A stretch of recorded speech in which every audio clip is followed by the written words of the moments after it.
मला ज्या भाषेत बरं बोलता येतं त्या भाषेत मी आधी बोलतो. नंतर जे तिथे बसेन त्या ज्या वेळेला ज्या भाषेत मी नको ते उद्योग करतो त्या भाषेत मी तेव्हा बोलेन. पुन्हा एकदा सगळ्यांचं स्वागत. आपण सगळ्यांनी स्थानापन्न व्हा म्हणजे आपण कार्यक्रमाला सुरुवात करू. आजचा कार्यक्रम कीर्तन केल्यासारखा मी करणार आहे. म्हणजे असं की हे सगळं आमचंच अपत्य आहे जे काय आम्ही इथे करणार आहोत ते. पण अपत्य जरी कोणाचं असलं तरी त्याचं बाळंतपण करायला बरीच माणसं लागतात. हे आम्ही मेडिकल प्रोफेशनमध्ये असल्यामुळे आम्हाला चांगलंच माहिती आहे. त्याच्यामुळे अशी खास आमंत्रण देऊन इथे आलेली माणसं आहेत. मी त्या सगळ्यांपासून सगळ्यांची ओळख करून देऊन सुरुवात करणार आहे. तर आंतरराष्ट्रीय काव्य दिवस, इंटरनॅशनल डे ऑफ पोएट्री, आलमी रोज ए शायरी च्या उत्सवासाठी, जश्नसाठी आज आपण इथे जमलेले आहोत. आम्ही मी लिहिलेल्या गझला आज ऐकणार आहात. चाली मी बांधलेल्या आहेत. विनंती आहे, हे सगळं नवं आहे. हे सगळ्या प्रयोगात तुम्ही सगळी मंडळी माझ्याकडवरच्या आम्हा दोघांवरच्या प्रेमाखातर इथे आलेले आहात. आम्ही काय जे कमी जास्त गाऊ गोड मानून घ्या. मी सुरुवात करतो. आता या सगळ्याची एक गोष्ट आहे. या सगळ्या गोष्टीची हे झालं कसं सगळं. मला कविता करायची वगैरे हाऊस पहिल्यापासूनची होती. कोविड संपत असताना त्यावेळेला वेळ खूप असायचा, पण त्या मानाने काम काही नव्हतं म्हणून वेळ खूप असायचा. माझे एक मित्र आहेत जे माझे सर आहेत, चंद्रकांत पाटणकर सर इथे आलेले आहेत. हां, त्यांनी आम्हाला आमच्या कॉलेजमध्ये मायक्रोबायोलॉजी शिकवलेली आहे. आपल्या करमरकर सरांचे हे सिनियर, ते त्यावेळेला कॉलेजमध्ये होते, आम्हाला मायक्रोबायोलॉजी शिकवायचे. आणि आता ते फार्मामध्ये असतात. ते त्यावेळेला आमच्या कॉलेजच्या इंटर कॉलेजिएट नाटकांचं दिग्दर्शन करायचे. त्यांचा नंबर साधारणपणे पहिला यायचा. सतीश पुळेकर, विनय आपटे वगैरे दुसरे तिसरे वगैरे असायचे. सरांनी नंतर प्रोफेशनल नाटकात ते गेले नाहीत, याच्याबद्दल ते लोक त्यांना धन्यवाद देत असतील. मला नेहमी चुकल्यासारखं वाटतं की ते तिकडे गेले नाहीत. तर सरांनी ह्यावेळेला काय केलं, लोलक सतरंगी नावाचा एक व्हॉट्सॲप ग्रुप सुरू केला. व्हॉट्सॲप ग्रुपचं त्याच्यामध्ये काय करायचं की प्रत्येक स्वरचित काहीही त्याच्यावरती लिहायला हरकत नाही. फॉरवर्ड्स नाहीत, जयंत्या मयंत्या नाहीत, वाढदिवस नाहीत, गुड मॉर्निंग गुड इव्हनिंग असले काहीही मेसेजेस नाहीत. जे काही लिहायचं ते फक्त स्वरचित असलं पाहिजे. मग कविता असेल, कथा असेल, चित्र काढलेली असतील, गाणं म्हटलेलं असेल, स्वतः लावलेली चाल तिथे काही असेल. आणि ही खूप छान ॲक्टिव्हिटी सुरू झाली. मी त्याच्यामध्ये भाग घेतला, हाऊस होती. सणाचे खूप मित्र त्याच्यामध्ये होते. नंतर इथं आता सुमारे 250 मेंबर्स आहेत त्याचे. तिथे अजून गोष्ट अशी झाली, डॉक्टर शिवदे म्हणून नाशिकचे एक प्रॅक्टिसिंग गायनेकॉलॉजिस्ट आहेत ते, आणि डॉक्टर कामाक्षी भाटे या दोघांनी उर्दूचे क्लासेस घ्यायला सुरुवात केली. तेव्हा आम्ही लोकांनी अटेंड करायला सुरुवात केली, थोडं उर्दू शिकायला सुरुवात केली. त्यांनी गझल म्हणजे काय असतं थोडंफार पूर्वीपासून माहिती आहे. रोटरीमधल्या लोकांना माहिती आहे की मी ते उद्योग आधीपासूनही थोडे करीत असे. पण त्यांनी ती वृत्त कशी असतात ती व्यवस्थित शास्त्रोक्तपणे शिकवली. त्याची शिस्त ती लिहिण्याची त्यांनी मला माझ्या अंगवळणी पडेल हे पाहिलं. खूप शिकायला मिळालं. मी नवीन प्रयोग करीत गेलो. सरांचं स्वागत. सरांनी प्लीज इकडे यावं. मी आता सरवीर म्हणतोय, हा माझा मित्र आहे, फार जवळचा मित्र आहे. या माणसाचं माझ्या क्रिएटिव्ह ॲबिलिटीजबद्दल माझ्यापेक्षा जर कोणाला जास्त खात्री असेल तर ती या माणसाला खात्री असते. आज आल्याबद्दल धन्यवाद. आता याच्या पुढचा भाग झाला. गझल लिहायला एकीकडे शिकत होतो. बाथरूममध्ये आम्ही लोक गातो, तुम्हाला सगळ्यांना माहिती आहे. गाण्याची हौस होती, खास होती. मग मी दातार सरांच्याकडे गेलो. दातार सरांना मी बघा, तसा मी तर्हेवाईक माणूस आहे, तो मला सगळ्यांना माहिती आहे. सरांना मी जाऊन सांगितलं, सर मी काय किशोर कुमार रफी बिफी काही नाही, मला तसं गाणं काही गाता येत नाही, मला गायचं नाही. बसून 2-3 तासाची काय क्लासिकलची बैठक करावी एवढा माझा काय आवाका नाही. मी काय कोणी मेहदी हसन, गुलाम अली, जगजीत वगैरे नाही. मला माझं गाणं गायचं आहे, ते कसं मांडायचं हे तुम्ही शिकवाल का मला? या असल्या अजब गोष्टीला सरांनी हो म्हटलं. त्यांचा विद्यार्थी म्हणून मला त्यांनी स्वीकारलं. माझ्या चाली माझ्या आहेत, मी गायचो. सर म्हणाले बसा गा, आपण त्याच्यात काय करता येईल बघू. सरांनी मला आवाज कसा लावायचा इथपासून सुरुवात करून गझलेची वेगळ्या वेगळ्या गायकांनी बढत कशी केलेली आहे, कशी करतात लोक, ह्याच्याबद्दल मला शिकवलं. शब्द कसे म्हणायचे याच्याबद्दल आमच्या खूप गप्पा होत असत. सर मला खूप काही सांगत असत. खूप मला माझ्या पुन्हा जसं लोलकनी माझ्या लिखाणाला एक शिस्त आणली, तशी माझ्या गाण्याला जी काही थोडीफार शिस्त आहे आज, ती सरांनी मला आणलेली आहे.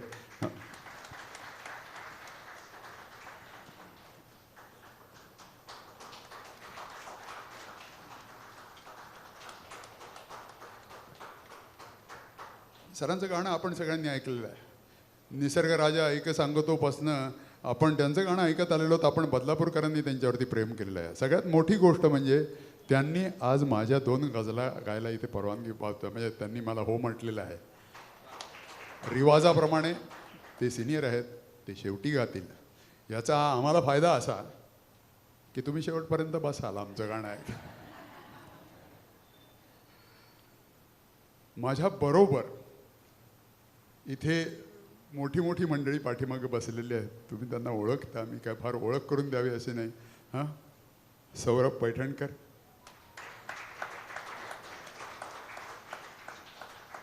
आपल्या समोर. पैठणकर सरांना आपण सगळेजण ओळखतो, सौरभलाही आता ओळखतो.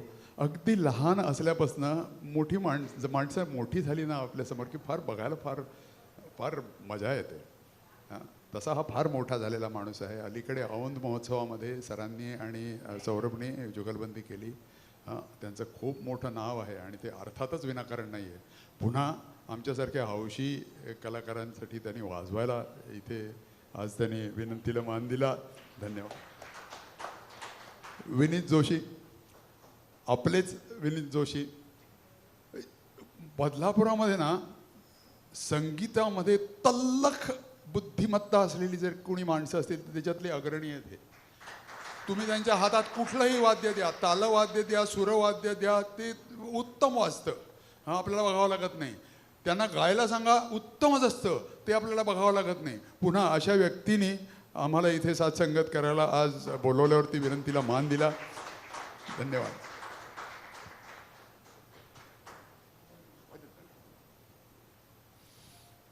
अजून तुम्हाला सांगतो, आमचा हा जो काही प्रवास आहे ना, आम्हाला वैद्यकीय क्षेत्रातल्या माणसांना हे असं काहीतरी करायला आवडत असतं. माझे एक सिनियर सहकारी डॉक्टर महाजन हे अंबरनाथला असतात, पिडियाट्रिशियन आहेत. अंबरनाथ संगीत सभा ही त्यांच्यामुळे जिवंत आहे, त्यांच्यामुळे सुरू झालेली आहे. गाण्याचे बरेचसे कार्यक्रम तिथे होत असतात, मोठ्या मोठ्या लोकांचे होत असतात. सर स्वतः गातात, छान गातात. आम्ही लोक एकत्र काही कार्यक्रम करतो, काही उद्योग करीत असतो. सरांना इथे आल्याबद्दल धन्यवाद.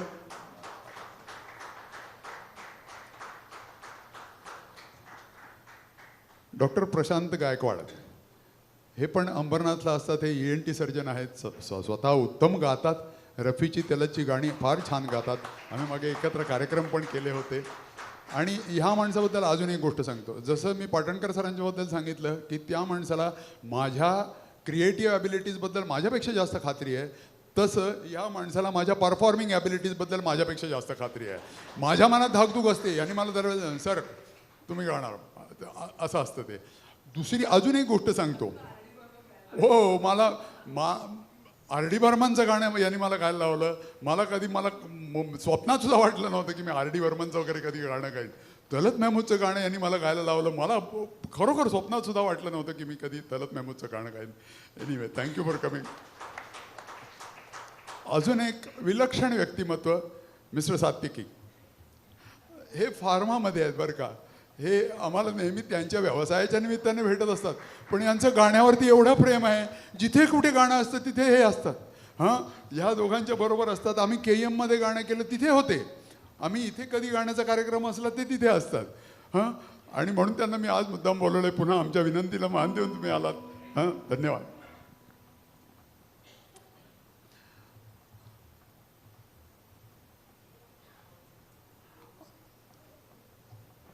अनिकेत काळे कुठे गेले? हां,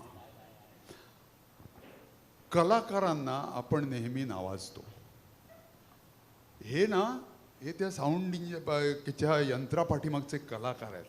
यांचं महत्त्व काय हे इथे बसलेल्यांना फक्त माहीत असतं. तिकडे बसलेल्यांना काय असतं हे आमच्या चुका झाकतात आणि त्याच्यातलं जे काय लोकांपर्यंत ऐकायला जावं ते फक्त नेमकेपणाने आणि जास्त चांगलं सुधारून. तिथे म्हणजे अनिकेत जर इथे नसताना मला जास्त धाकधूक वाटली असती. अनिकेत थँक्यू. हां, हा हॉलचे ते मालक आहेत म्हटल्यावरती सांगतो. मला वैभवनी ज्यावेळेला सांगितलं की कार्यक्रम कुठे अनिकेतच्या हॉलमध्ये, अनिकेतचा हॉल म्हटलं सोहळा, मग म्हटलं बाबा अनिकेतच्याच हॉलमध्ये करायचा. रसाळ साहेब, रोटेरियन सचिन रसाळ, या प्लीज. हे आणि अनिकेत हे दोघेही जण या हॉलचे मालक आहेत आणि अत्यंत आपलेपणाने हक्काने मी त्यांच्याकडे इथे आलो आणि इतक्या आपलेपणाने त्यांनी सगळी व्यवस्था केलेली आहे, त्याच्याबद्दल त्यांनाही धन्यवाद. आणि आता घरचा आहेर कुठे गेले?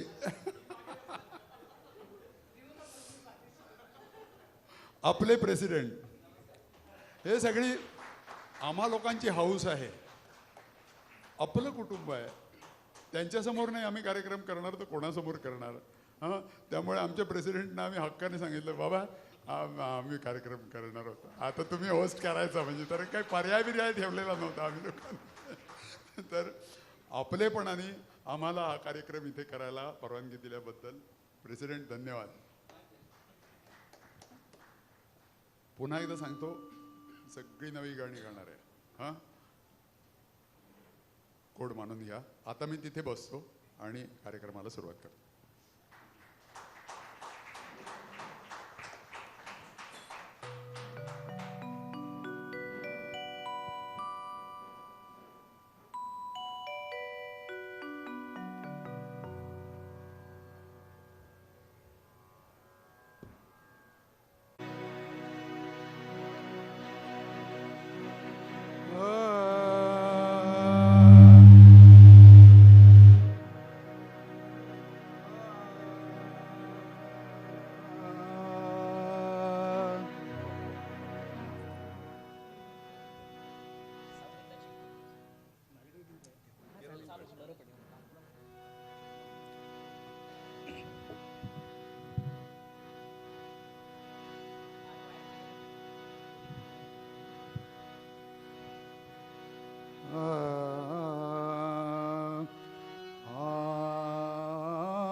ये गज़ल है,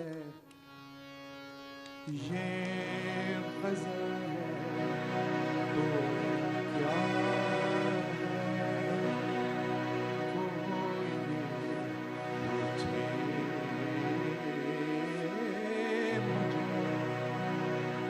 ये गज़ल ये क्या है?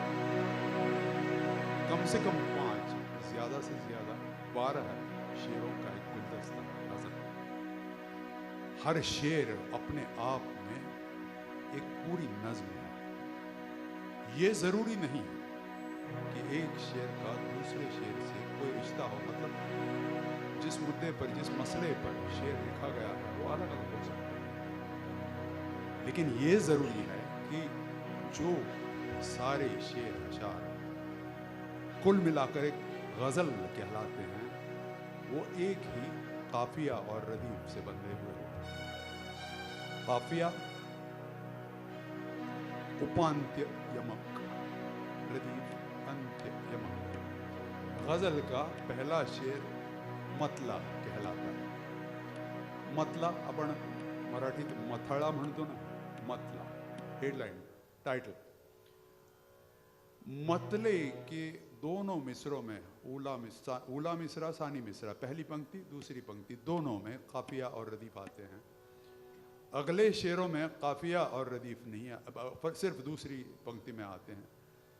गजल का आखिरी शेर मक्ता कहलाता है। उसमें अक्सर शायर का तखल्लुस, शायर का नाम आता है. आपण मराठीत म्हणतो ना मक्ता घेतलाय. अगर किसी शायर का नाम मक्ते में है तो उस गज़ल का मक्ता उस शायर का है, उसका कॉपीराइट उस शायर के साथ है. तो भला का नाम अगर मक्ते में आता है तो वो गज़ल भला की है. ये गज़ल तो क्या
तोड़ूंगा भला इन गुलाबों की, इन गुलाबों की मशक्कत ही तो है मेरी गज़ल, मेरे ख्वाबों की हिफाजत ही तो है मेरी गज़ल, मेरे ख्वाबों की बदौलत ही तो है मेरी गज़ल।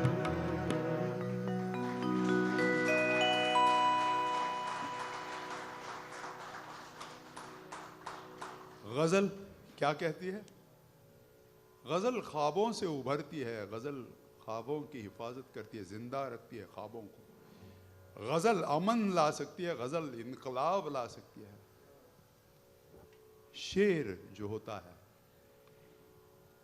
शेर का जो पहला मिसरा होता है कोई आम चीज कहता है, जैसे कि तुम इतना जो मुस्कुरा रहे हो, वैसे देखा जाए तो आम चीज है नहीं, तुम इतना जो मुस्कुरा रहे हो।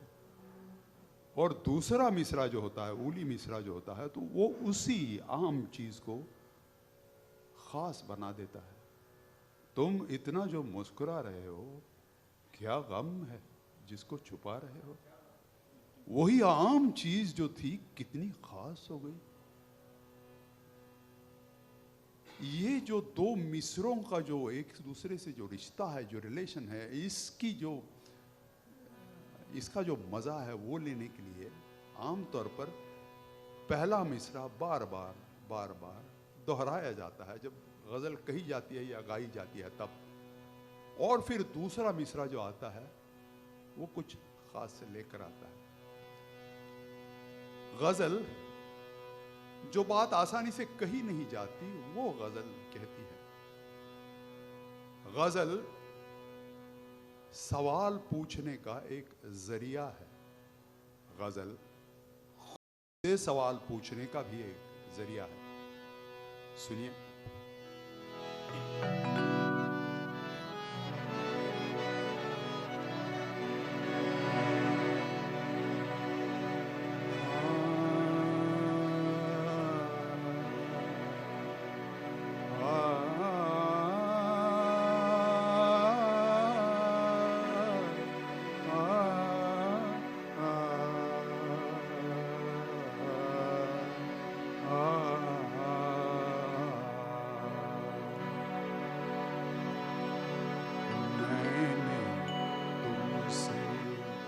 कुछ कहा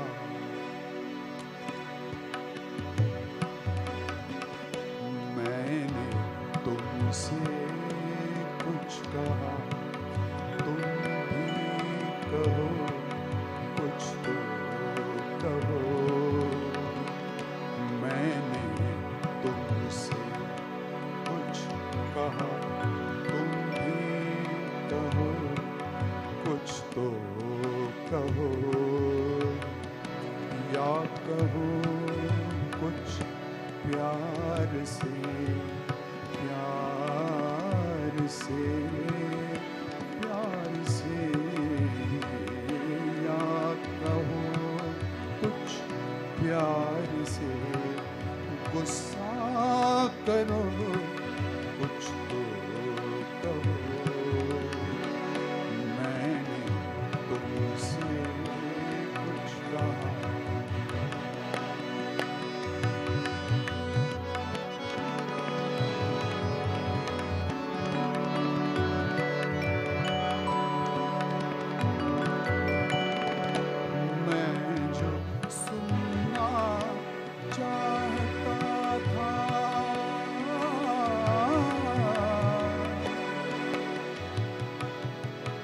चाहता था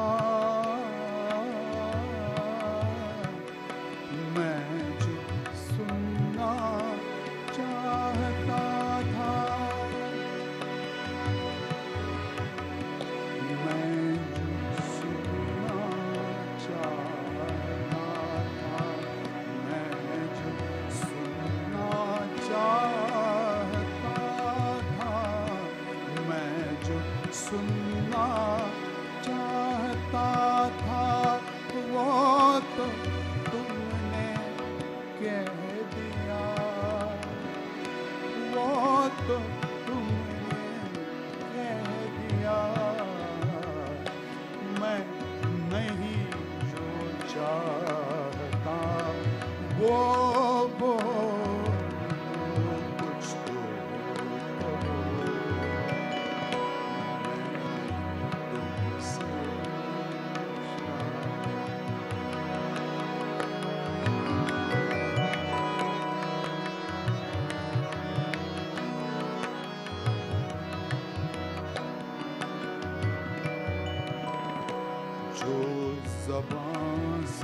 सको ज़बान से, जो ज़बान से कह सको शायद अधूरा अधूरा अधूरा है तो फिर जो ज़बान से कह सको शायद अधूरा है तो फिर या नजर या आंसुओं से कह दो कुछ तो कहो।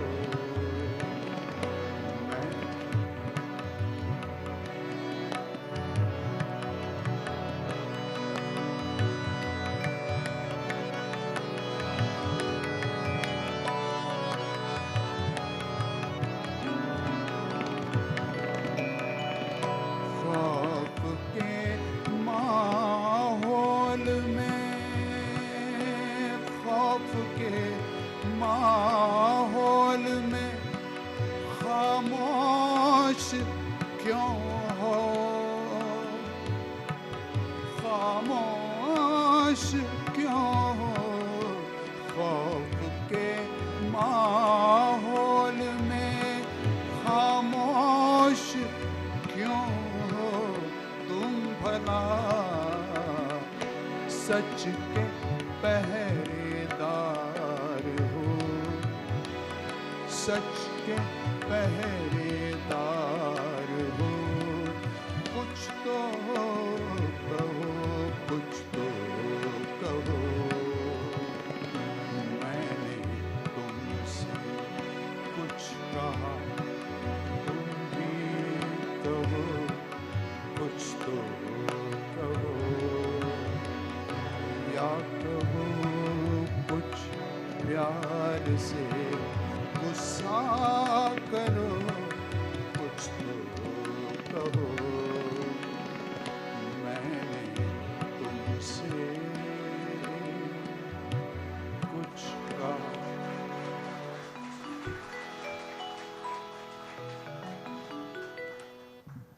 पैठणकर सर आत्ताच इथे आलेत, सरांचं स्वागत.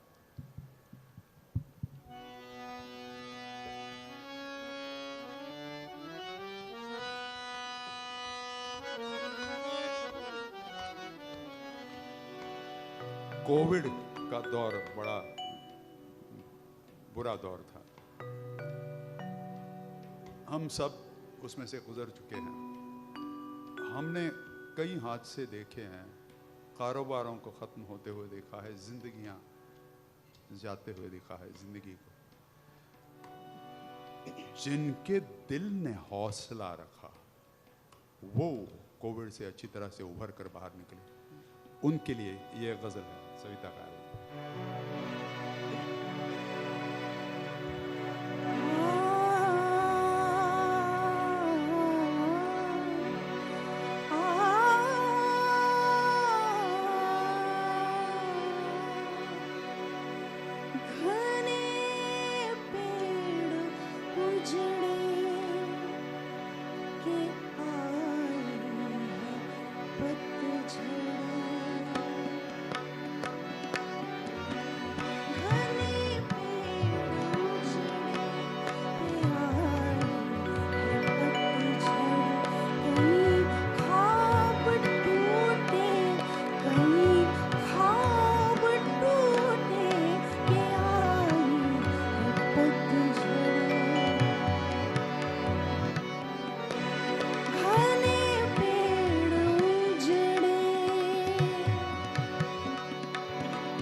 छोड़ कलियां के पंछी भी रूठे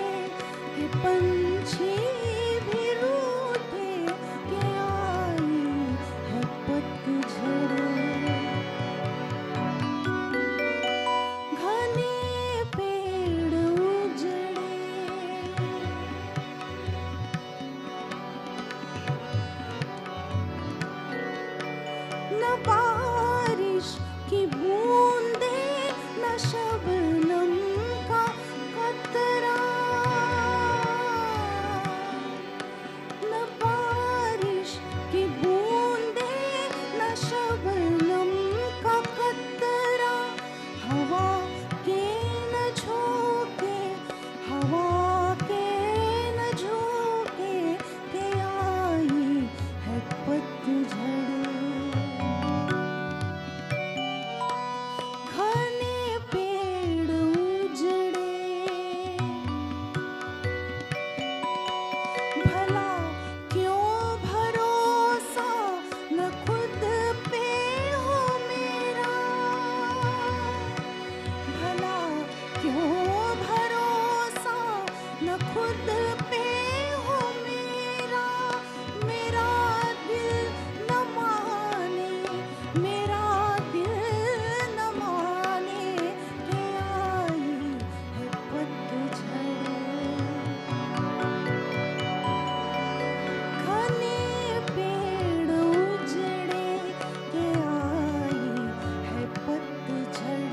कहीं ख्वाब टूटे, कहीं ख्वाब टूटे, के आई है पतझड़।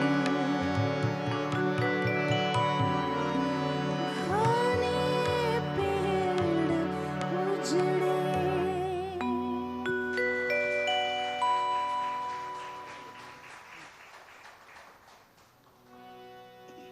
हमारा ज़माना कागज़ का ज़माना था। अब तो कागज़ को रिटायर करने लगे हैं लोग।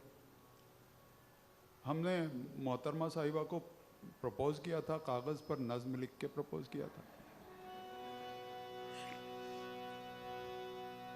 तो उस कागज़ के बारे में, वही कागज़ के बारे में कुछ।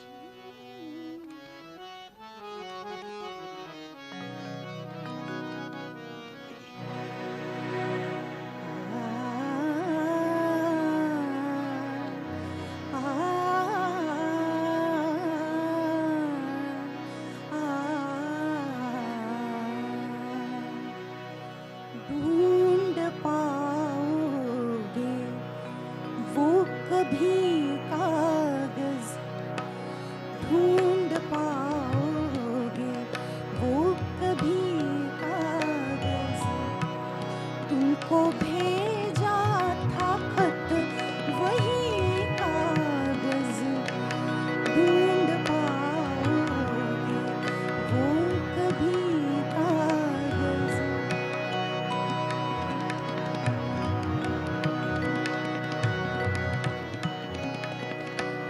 उस पे तेरी मेरी गजल जो थी, उस पे तेरी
कुछ 1.5 साल पहले की बात है।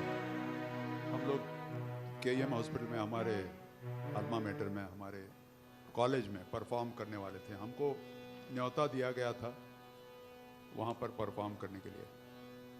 तो हम सब दोस्त लोग साथ में बैठे हुए थे,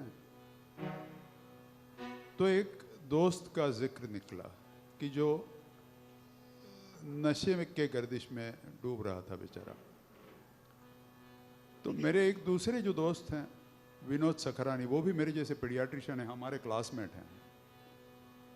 उन्होंने एक बात कही,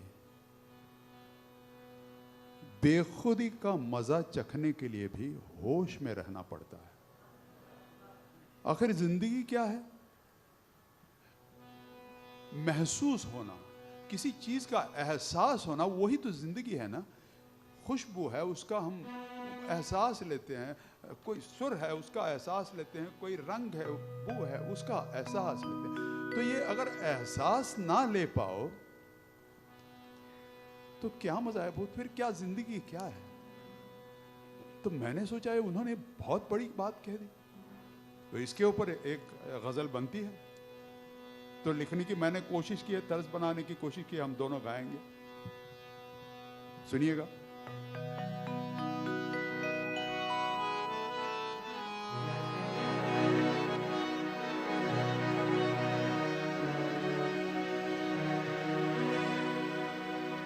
होश एक एहसास है,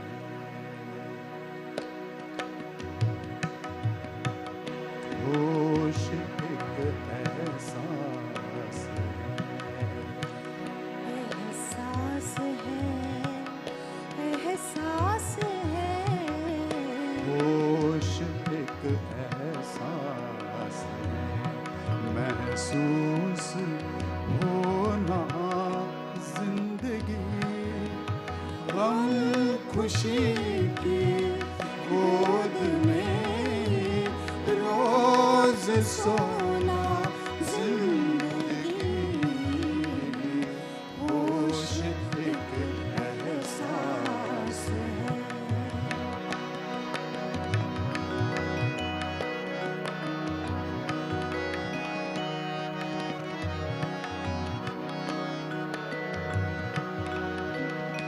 साज छेड़ो, सुर मिला लो,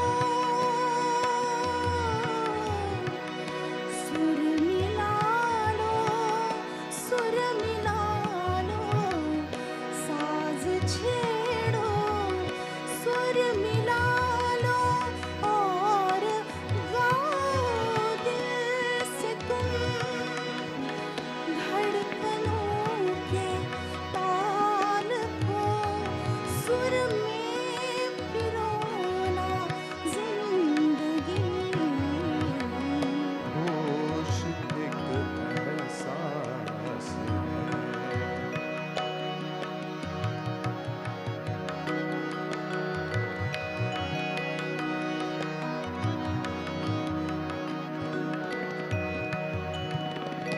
गर मोहब्बत का जुनून,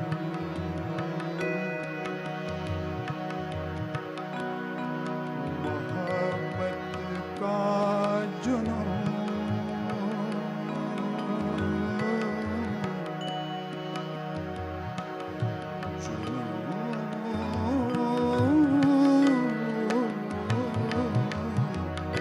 गर मोहब्बत का जुनून,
गौर से सुनिएगा, मक्ता अर्ज कर रहा हूं।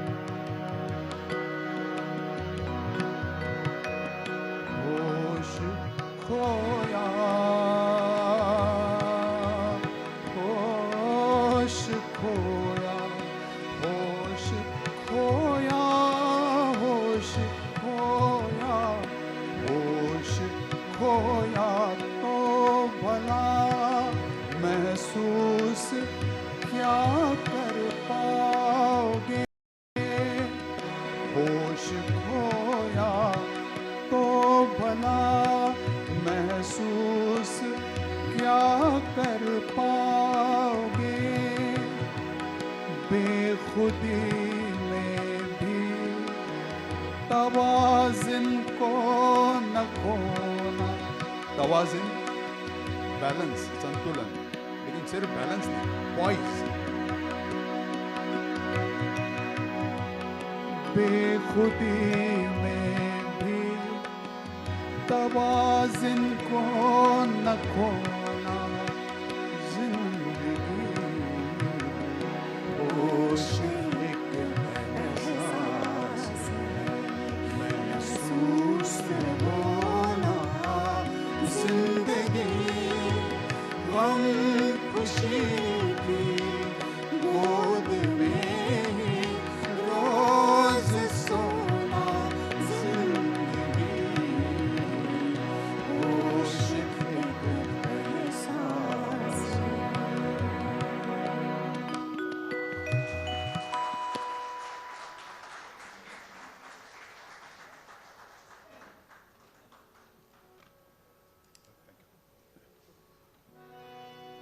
कुछ लोग हमेशा ख्वाबों में रहते हैं, कुछ लोग ज़मीन पर रहते हैं।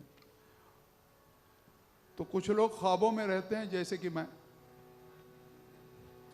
हमारी मोहतरमा साहब को ज़मीनी मुल्कों के सफ़र पसंद है, हमको ख्याली मुल्कों के सफ़र पसंद है। क्या करें, किसी को तो जमीन पे रहना चाहिए। तो हमारे हवाई जहाज़ हमेशा हवा में उड़ते रहते हैं, उनको ज़मीन पर लाने का काम मोहतरमा साहिबा इज्जत से करती है। कभी कभी इमरजेंसी लैंडिंग भी करना पड़ता है, वो भी करवाती है। मैं समझता हूँ ख्वाब बहुत ज़रूरी है। किसी के अगर कोई ख्वाब ना हो तो उसके लिए जीने के लिए उम्मीद क्या है। अगर अमीर से अमीर कोई है और उसके कोई ख्वाब नहीं है तो क्या ज़िंदगी जिएगा वो। और कोई गरीब से गरीब है लेकिन उसके ख्वाब है तो ज़िंदगी उसके लिए कुछ है। वैसे मैं एक बताता हूँ, उसके ऊपर यह गज़ल लिखी हुई है, ख्वाब में। अब देखिए ख्वाब कैसे होते हैं। ये ख्वाब में मैंने लिखी ये गज़ल, ख्वाब में मैंने इसकी तर्ज बनाई, ग़ुलाम अली साहब के लिए बनाई। और ख्वाबों में काफ़ी बार ग़ुलाम अली साहब ने मुझे ये गा के भी सुनाई है, तो आज मैं सुना रहा हूँ। तर्ज उनके लिए बनाई है, बहुत सख्त है ज़रा, तो जो भी फरमा रहा हूँ उल्टा सीधा कबूल फरमाइएगा भाई।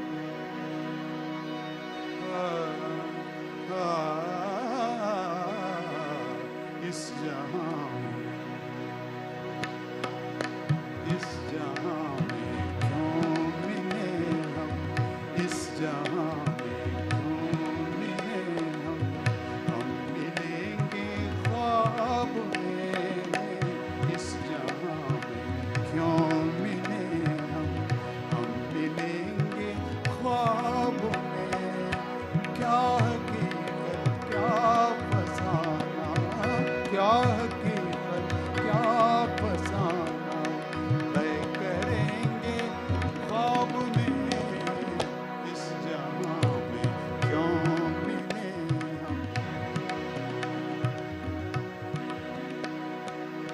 हम बदलना चाहते हैं, हम बदलना चाहते हैं, हम बदलना चाहते हैं जिंदगी को ख्वाब में।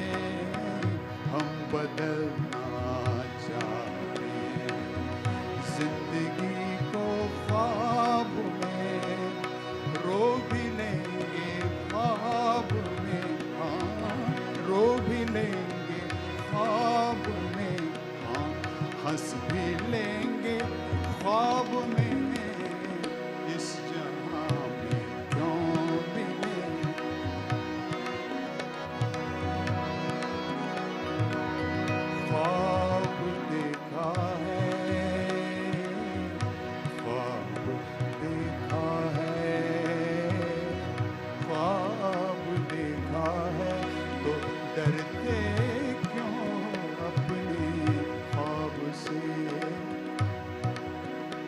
200 करोड़ की कंपनी बनानी है, ख्वाब है।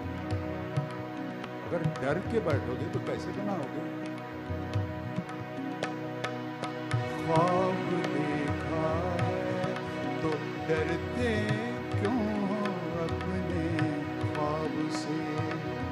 कामयाबी की नसीहत, कामयाबी की नसीहत पा ही लेंगे ख्वाब में। इस जहां में क्यों मिले हम मिलेंगे ख्वाब में।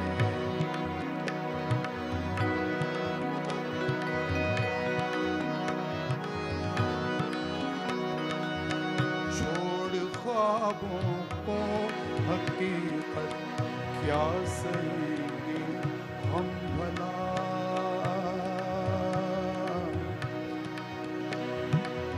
क्या सहेंगे सही? क्या सहेंगे सही? छोड़ ख्वाबों को हकीकत क्या सहेंगे हम भला? काम जिंदगी का हर सहारा, जिंदगी का हर सहारा पा ही लेंगे ख्वाब में। इस जहां में क्यों मिले हम मिलेंगे ख्वाब में। क्या हकीकत क्या फसाना तय करेंगे ख्वाब में। इस जहां में क्यों मिले हम।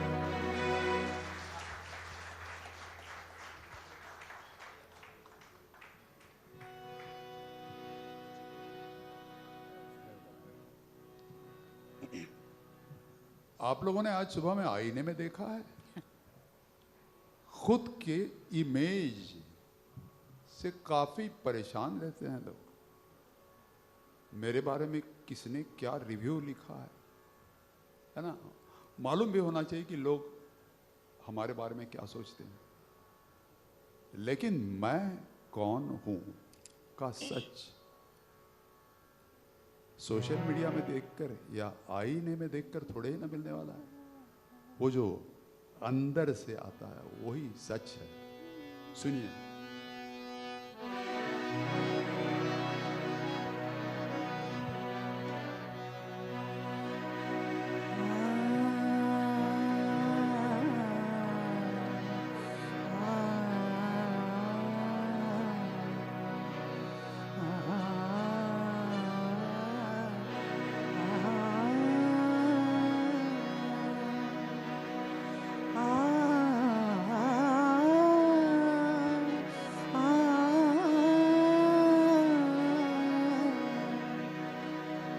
इस जहां से उस जहां में देखने की है वजह।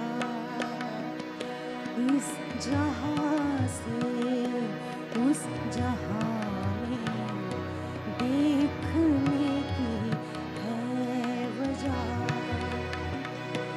आईने में झांक कर भी, आईने में झांक कर भी चौंकने की है वजह। इस जहां से उस जहां में देखने की है वजह।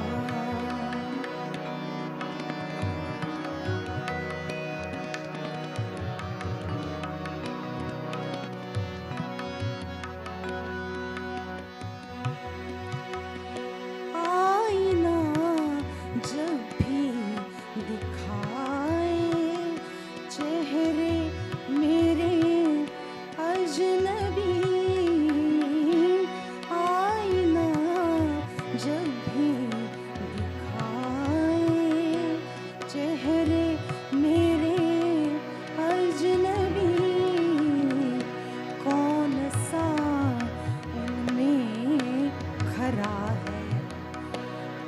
कौन सा उनमें खरा है, ढूंढने की है वजह।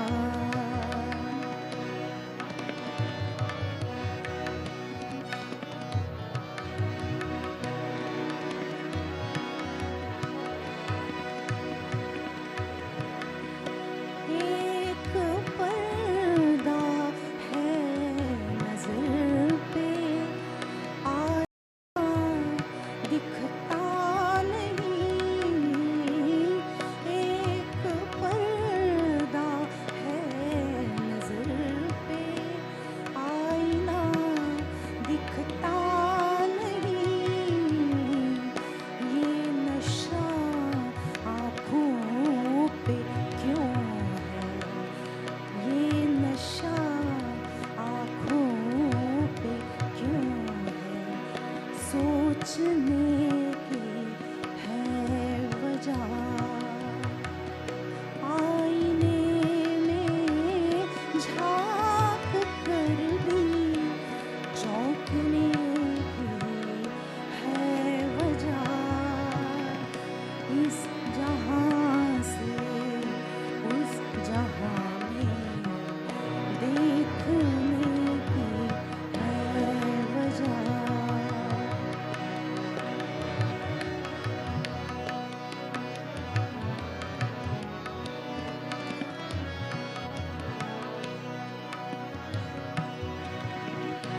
आईने में देख कर कैसे मिलेगा सच भला।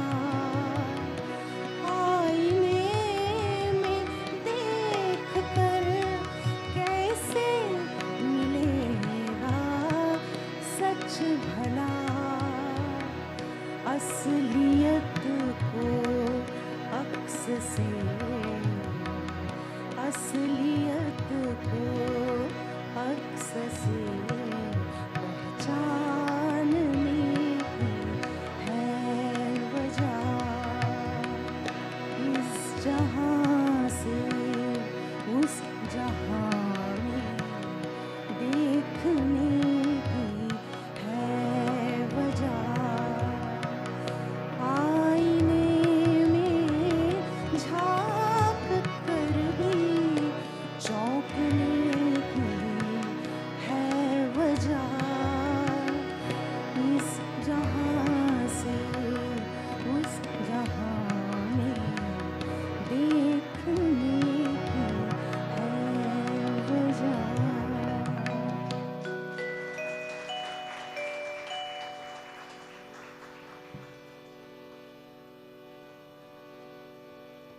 हम ये सोचते हैं कि मैंने ये किया, मैंने वो हासिल किया, मैंने ये करतूत दिखाया वगैरह वगैरह वगैरह। जब भी हम ये सोचते हैं कि मैंने ये किया, तो इस बात पर गौर करना ज़रूरी है कि मैं के साथ में भी कोई था। हर दौर में ज़िंदगी के, हर मकाम पर ज़िंदगी के माँ बाप थे बचपन में, गुरु थे, दोस्त थे, हमसफ़र थी, कोई ना कोई था।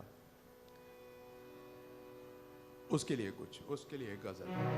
इसमें एक शेर और जो इससे भी पहले आता है, उसके बारे में कुछ।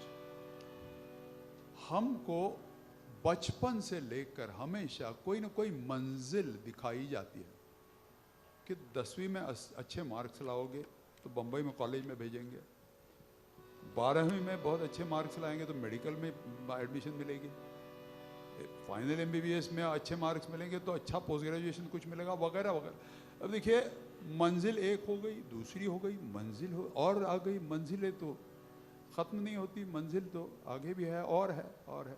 तो उसके बारे में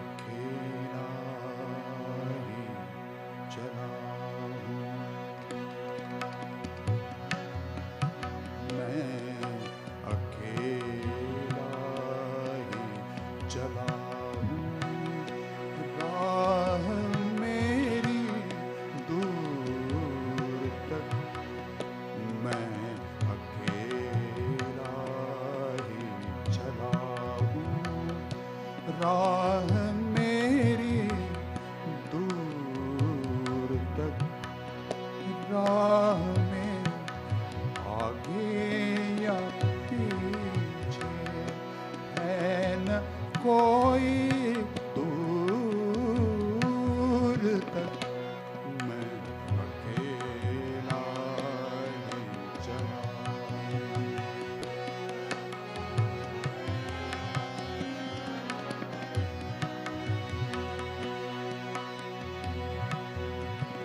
पाके मंजिल को ये जाना जाना, पाके मंजिल को ये जाना, पाके मंजिल को ये जाना, पाके मंजिल को ये जाना, राह तो आगे भी है, पाके मंजिल को ये जाना, राह तो आगे भी है, सिलसिला है मंजिलों का, सिलसिला है मंजिलों का, जाने कितनी दूर तक, मैं अकेला ही चला।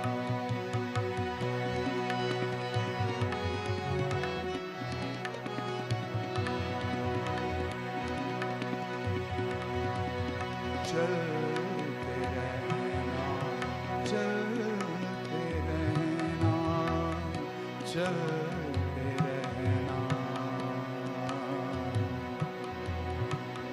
चलते रहना, चलते रहना, चलते रहना, चलते रहना, चलते रहना, जिंदगी रुक नहीं सकते, चले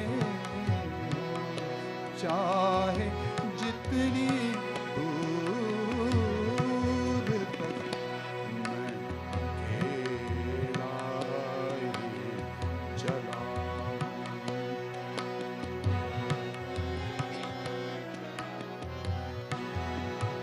क्या मेरा साया था,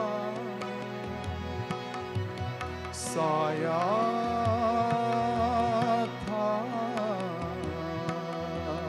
साया था, साया था, साया था, क्या मेरा साया था, या फिर तुम थे, क्या जानू भला, क्या मेरा साया था, या फिर तुम थे, क्या जानू भला,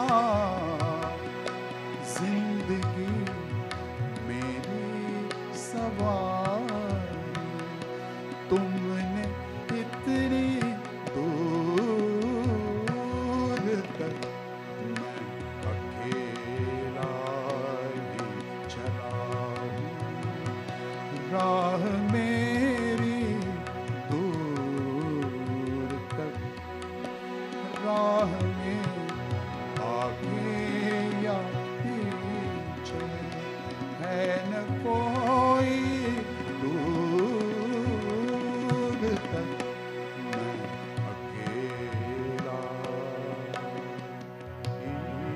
चला।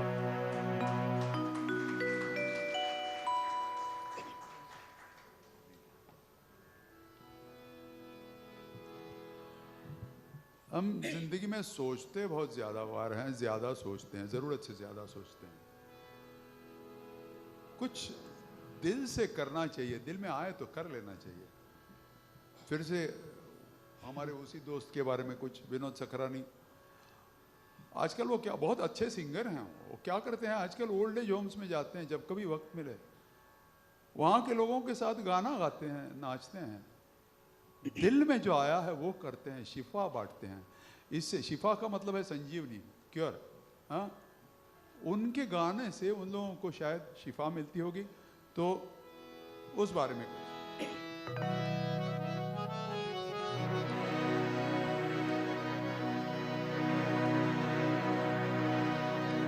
सीरियस हो गया था क्लाइमेट, थोड़ा सा हंस लेते हैं अभी।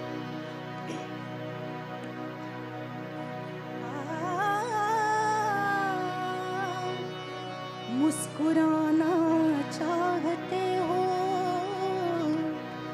मुस्कुराना चाहते हो, मुस्कुराओ बेझिझक। मुस्कुराना चाहते हो, मुस्कुराओ बेझिझक। हाथ अगर चाहो मिलाना, हाथ अगर चाहो मिलाना, तो मिलाओ बेझिझक। मुस्कुराना चाहते हो।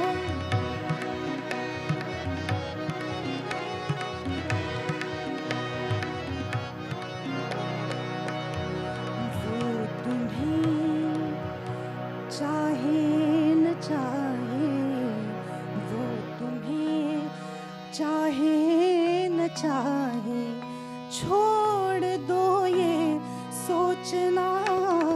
वो तुम्हें चाहे न चाहे, छोड़ दो ये सोचना।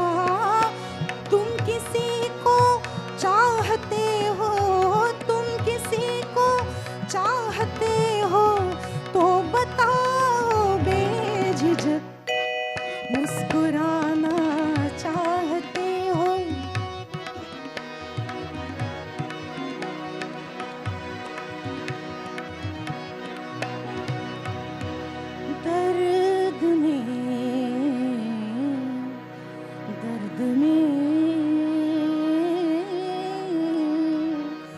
दर्द में राहत किसी को तुम सुरों से दे सको।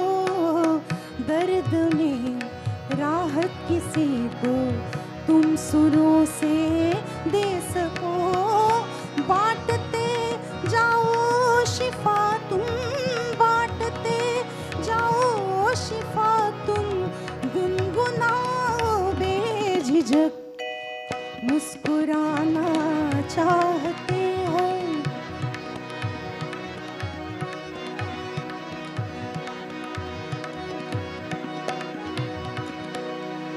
जो कहो दिल से कहो, जो कहो दिल से कहो तुम, जो करो दिल से करो। जो कहो दिल से कहो तुम, जो करो दिल से करो। फिर भला तुम ना जियोगे, फिर भला तुम ना जियोगे, ये बताओ बेझिझक। मुस्कुराना चाहते हो, मुस्कुराना चाहते हो, मुस्कुराओ बेझिझक। हाथ अगर चाहो मिलाना, हाथ अगर चाहो मिलाना, तो मिलाओ बेझिझक। मुस्कुराना चाहते हो।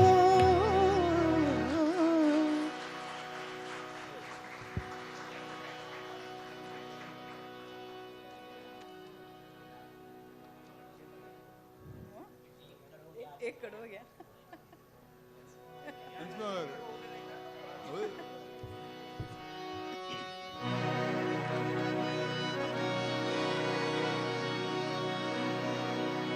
वो तुम्हें चाहे न चाहे, वो तुम्हें न चाहे, छोड़ दो ये सोचना, वो तुम्हें चाहे न चाहे, वो तुम्हें चाहे न चाहे, छोड़ दो ये सोचना।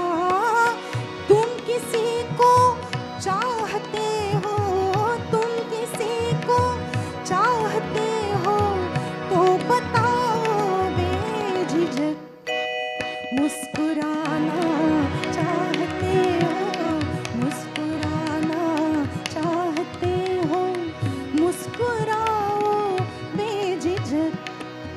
हाथ अगर चाहो मिलाना, हाथ अगर चाहो मिलाना, तो मिलाओ बेझिझक, मुस्कुराना चाहते हो।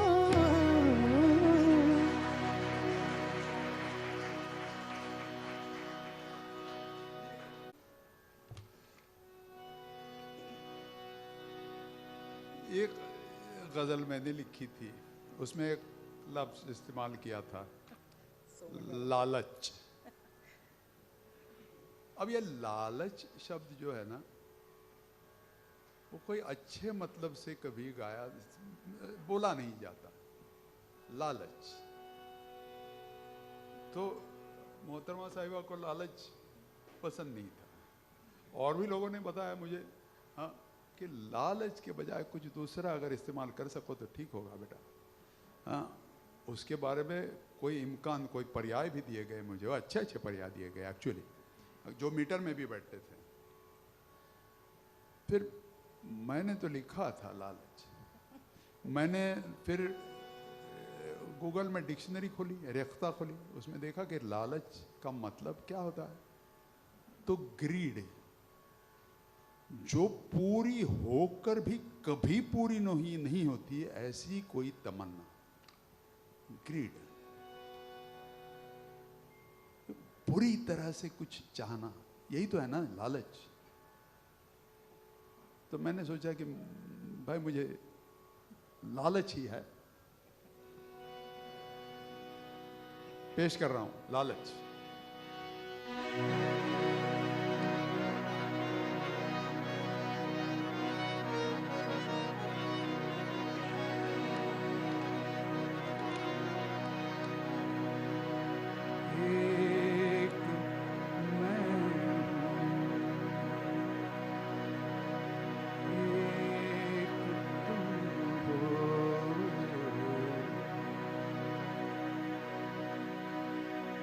मेरी नाक की सर्जरी होने वाली थी, हो गई थी एक्चुअली, होने वाली थी तब, और होने के बाद एनेस्थीसिया से जब बाहर निकल रहा था, तब ये मैंने गज़ल लिखी है, और उसकी तर्ज भी वहीं पे बैठ के बनाई है, 10 लोग हॉस्पिटल। एक मैं हूँ, एक तुम हो, और ना दूजा कोई, पा लिया है जब से तुमको, और ना भाया कोई,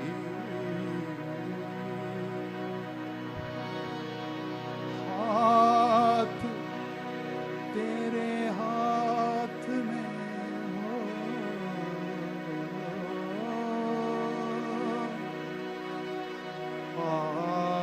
आखिरी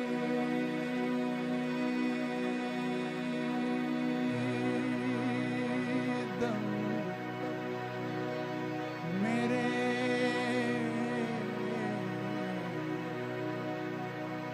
क्या भला इससे अलग दिल में ख्याल आया कोई,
जिस्म में जिस्म में जिस्म में जिस्म में तुम्हारे जिस्म में मुझको न इतनी दिलचस्पी तुम्हारे जिस्म में मुझको न इतनी दिलचस्पी तुम्हारी रूह पे तुम्हारी रूह पे छाने की है मुझे लालच तुम्हीं से आँख लड़ाने की है मुझे लालच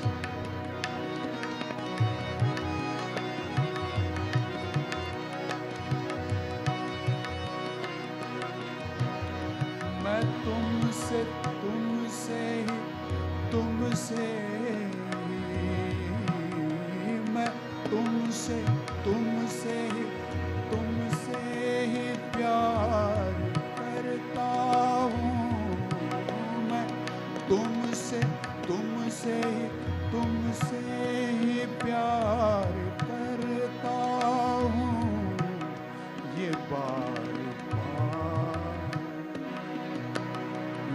बार बार बताने है मुझे लालच तुम्हीं से आँख लड़ाने है मुझे लालच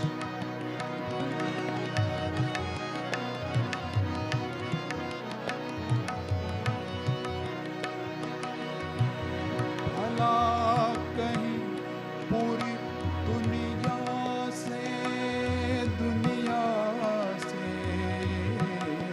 भला कहीं पूरी दुनिया से क्यों न हो झगड़ा भला कहीं पूरी दुनिया से क्यों न हो झगड़ा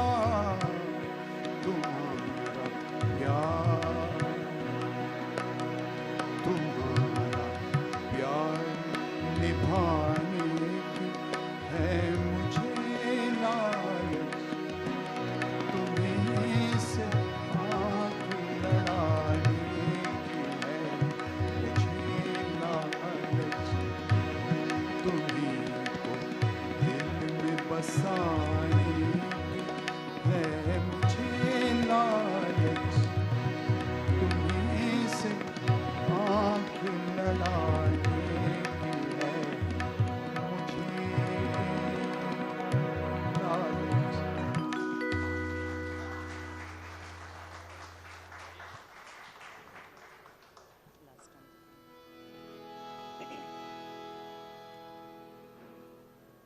अब हम दोनों मिलकर एक गज़ल पेश करेंगे हमारी आखिरी आपला शेवटचा आहे असं. ये हम दोनों का आखिरी परफॉर्मेंस होगा हमारी आखिरी गज़ल होगी इसके बाद में दातार सर 2 गज़लें गाएंगे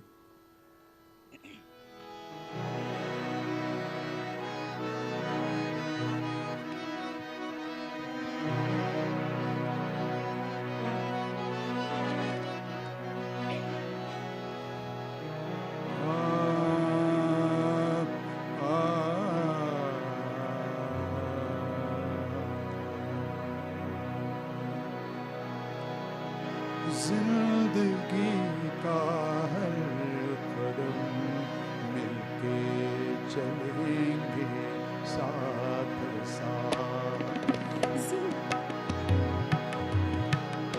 जिंदगी का हर कदम मिलके चलेंगे साथ साथ जिंदगी का हर कदम मिलके चलेंगे साथ साथ हाथ हम तुम हाथ में डाले चलेंगे साथ साथ जिंदगी का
सच जुनू है, सच जुनू है, सच है जज्बा, सच हमारा है ज़मीन।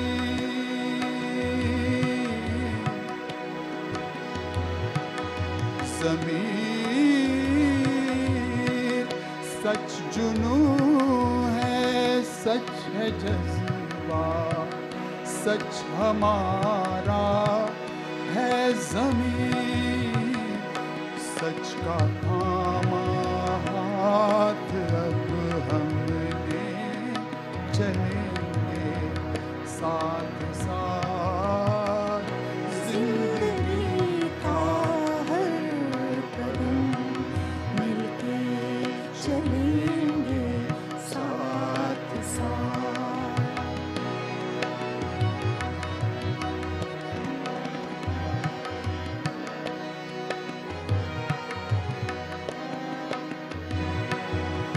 क्या भला आखिर करेंगे, छूट जाए हाथ तो। क्या भला आखिर करेंगे, छूट जाए हाथ तो।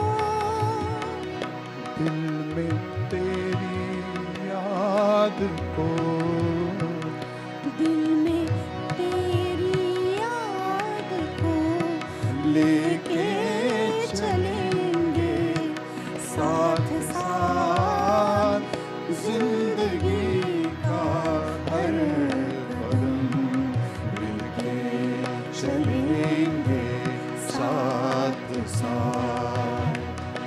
हाथ हम तुम हाथ में डाले, चलेंगे साथ साथ जिंदगी का हर कदम मिलके चलेंगे साथ साथ, साथ साथ, साथ साथ।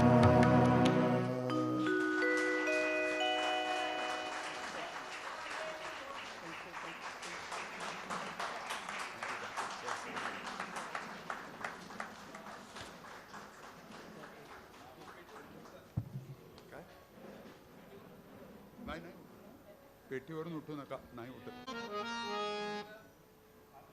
दातार सर 2 गजला गाणार आहेत. प्लीज आपण सगळेजण स्थानापन्न व्हा. ये मैं बताता हूं कि ये गज़ल मैंने कब लिखी थी.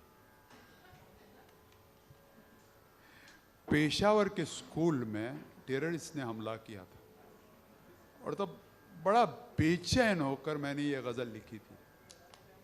कोई कोई ख्वाहिश ना रहे ज़िंदगी में, कोई ख्वाहिश ना रहे, कोई नफ़रत ना रहे, कोई दहशत ना रहे, कहीं कोई सरहद ना रहे, कोई मज़हब ना रहे, कुछ ना रहे.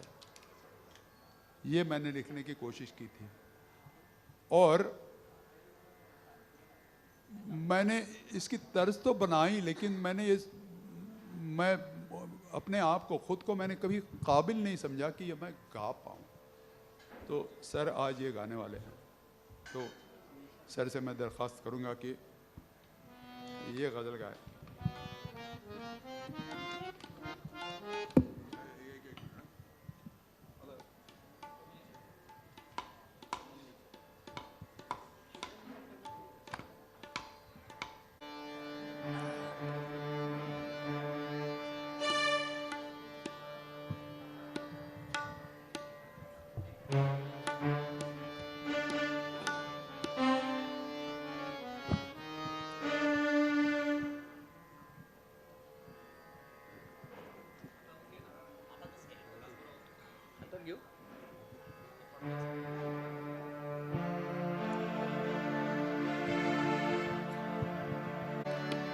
नमस्कार. अतिशय रंगलेली मैफिल आहे. मी मराठीत बोलतो. आपण सगळे जय महाराष्ट्र आहोत आणि अतिशय दोघांनी मला जगजीत सिंग आणि चित्रा सिंगची आठवण आली. म्हणजे मला ही मैफिल संपूच नाही असं वाटतं. आणि खरं म्हणजे सरांचं करावं तेवढं कौतुक कमी आहे की एवढं दोघं जण एवढं सगळा व्याप सांभाळून गझल लिहिणं ही मुळात कठीण गोष्ट आहे. त्याला चाल लावणं ही त्याहून कठीण आणि ते प्रेझेंट करणं ही सगळ्यात अजून कठीण गोष्ट. आणि दोघांनी अतिशय सुंदर ही मैफिल सजवली आहे. माझे हार्टबीट्स वाढलेत.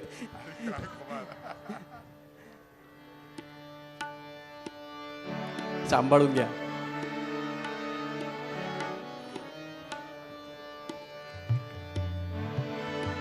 गजल क्यों न हो नफरतों से आज़ादी, आज़ादी हर एक चीज से आज़ादी. माझ्यापेक्षा सर तुम्हाला जास्त चांगल्या पद्धतीने समजून सांगतील. अतिशय सुंदर चाल केली आहे सरांनी. राग मारवा याच्यात ती बेस आहे.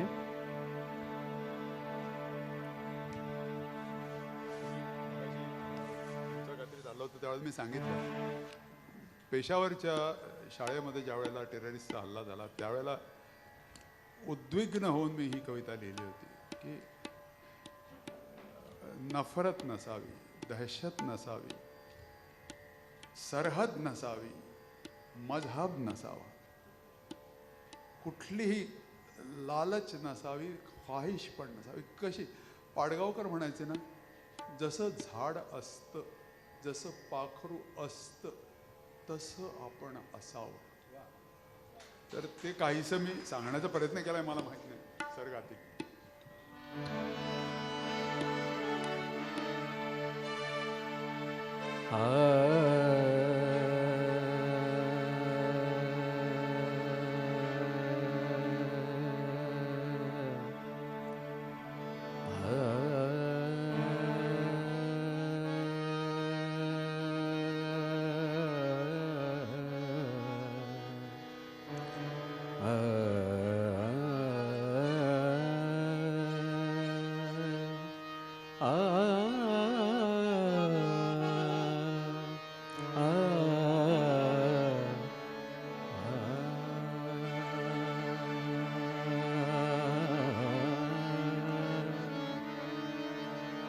क्यों न हो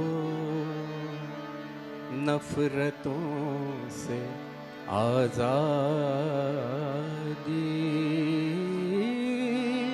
क्यों न हो नफरतों से आज़ादी, क्यों न हो नफरतों से आज़ादी, क्यों न हो, क्यों न हो, क्यों न हो, क्यों न हो, क्यों न हो साजिशों से आज़ादी, क्यों न हो नफरतों से आज़ादी, क्यों न हो.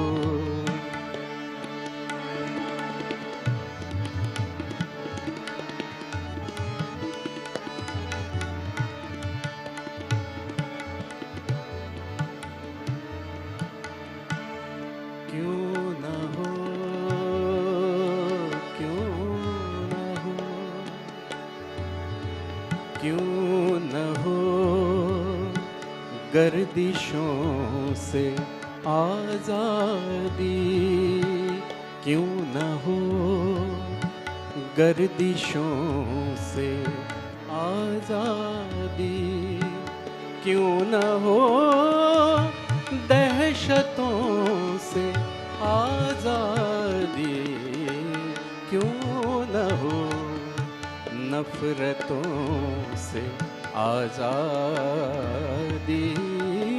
क्यों न हो.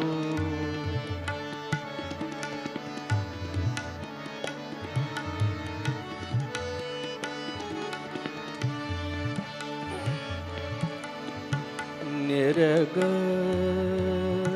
गरे निध ध निरग निमा गम ध धम ग रे गम ध क्यों न हो क्यों न हो क्यों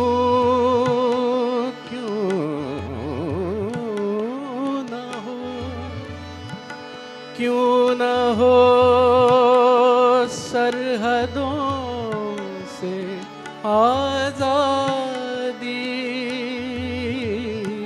क्यों न हो सरहदों से आजादी क्यों न हो मजहबों से आजादी क्यों न हो नफरतों से आजादी क्यों न हो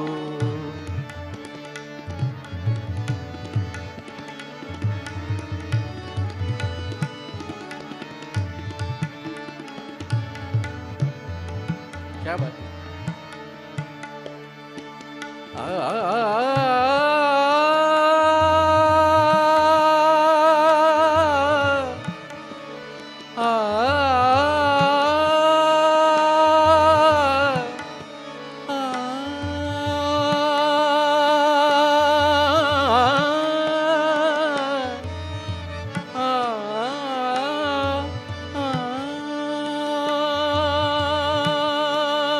क्यों न हो क्यों न हो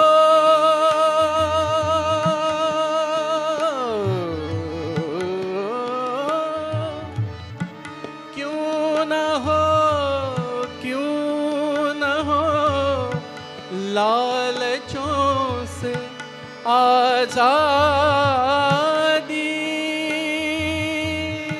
क्यों न हो लालचों से आजादी क्यों न हो लालचों से आजादी क्यों न हो ख्वाहिशों से आजादी क्यों न हो नफरतों से आजादी क्यों न हो नफरतों से आजादी क्यों न हो क्यों न हो क्यों न हो क्यों न हो क्यों न हो साजिशों से आजादी क्यों न हो नफरतों से आजादी क्यों न हो वाह थैंक यू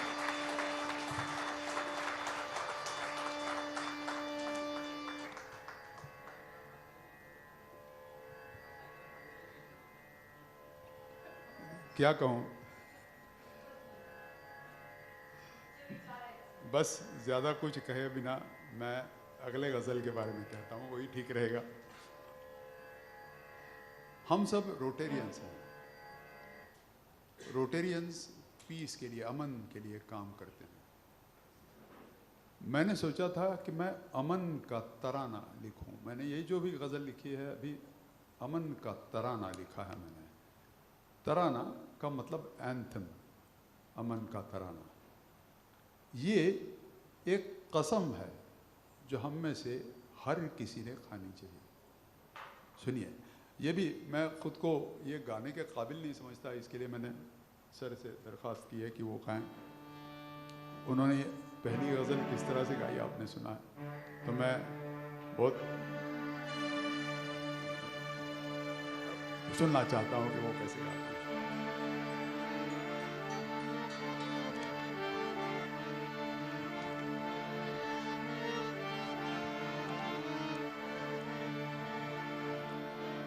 गरे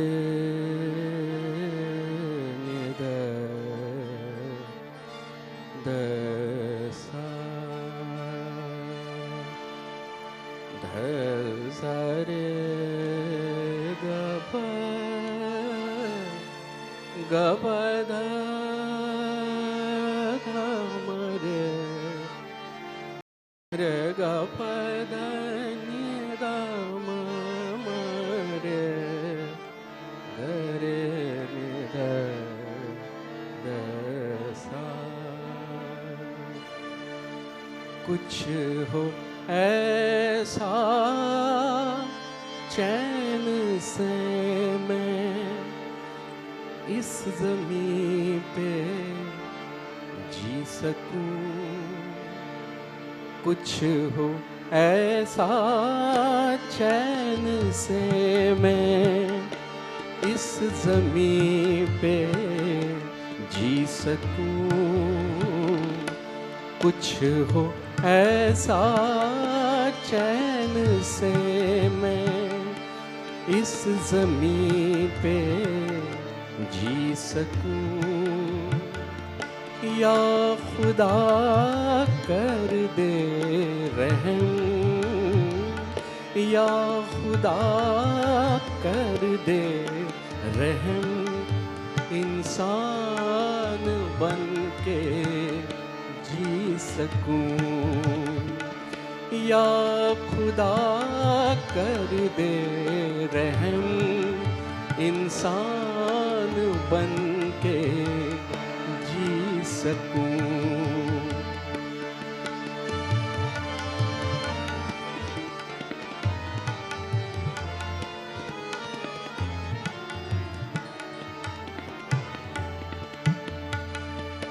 हौसला दे ऐ खुदा,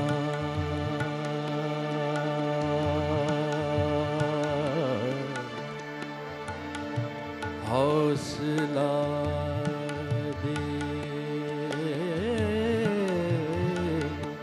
हौसला दे,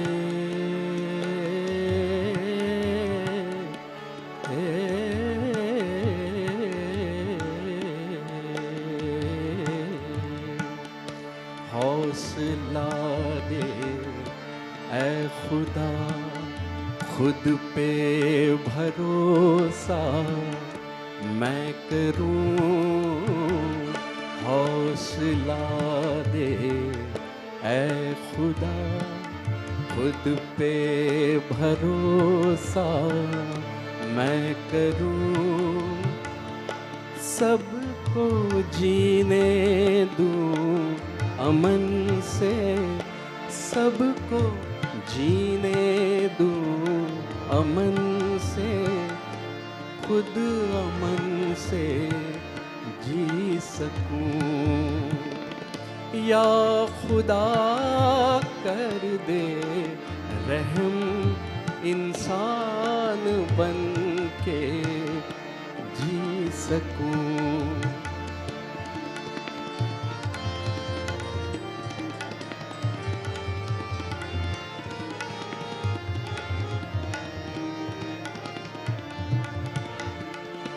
जो किसी का मुल्क मजहब, उसकी मैं इज्जत करूं। जो किसी का मुल्क मजहब,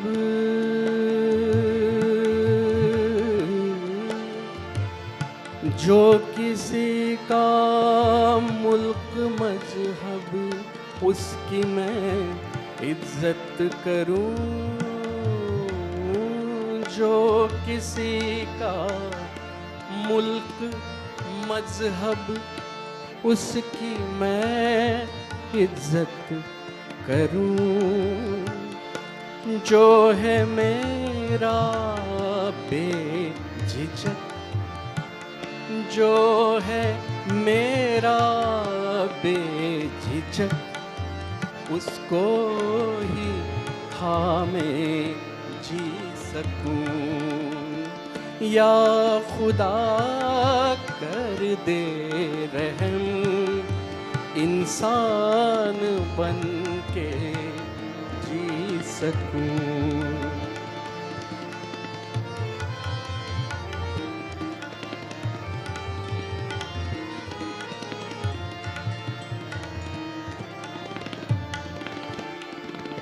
ग पध सा रे नि र सा। मुल्क मजहब से भी बढ़कर एक है इंसानियत, इंसानियत।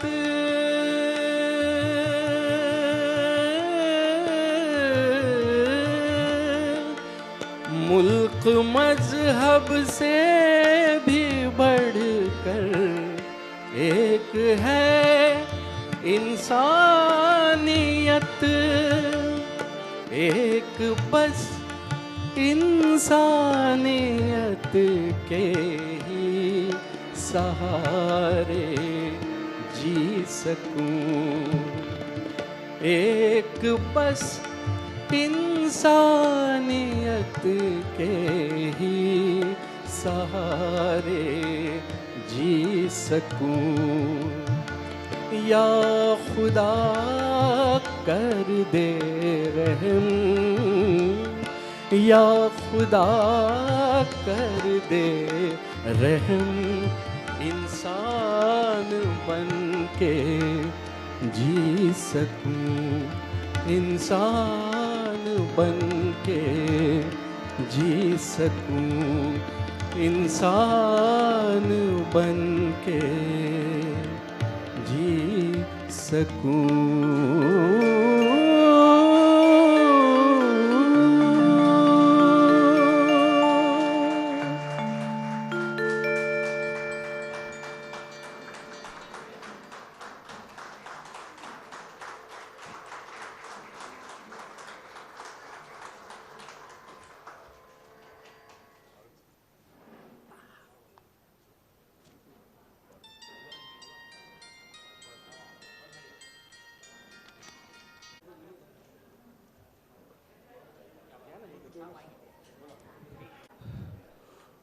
योगेंद्रचा मेसेज आला, वैयक्तिक फोन आला, गझलचा कार्यक्रम आहे, गझल मी लिहिल्यात, स्वतः संगीतबद्ध केल्यात आणि म्हणणार पण आहे.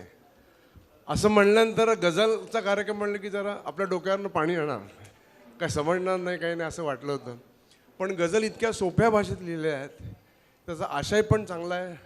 जीवनातलं सार काय असतं ते त्यांनी सांगितलेलं आहे.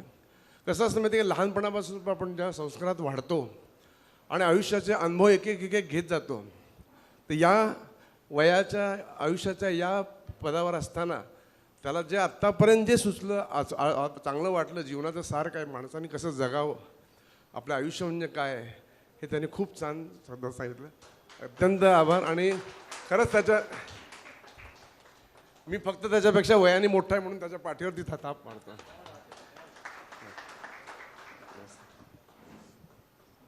धन्यवाद. सगळे आलात आणि एवढी छान भरभरून दाद दिलीत आणि शेवटपर्यंत थांबलात. खूप खूप आभार, खूप खूप आभार.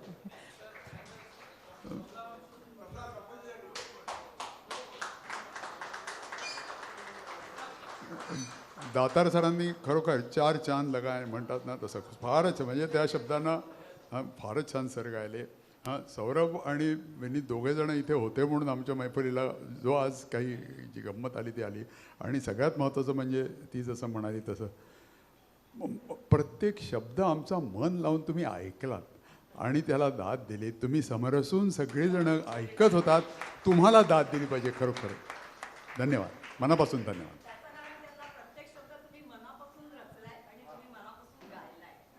धन्यवाद, धन्यवाद, धन्यवाद.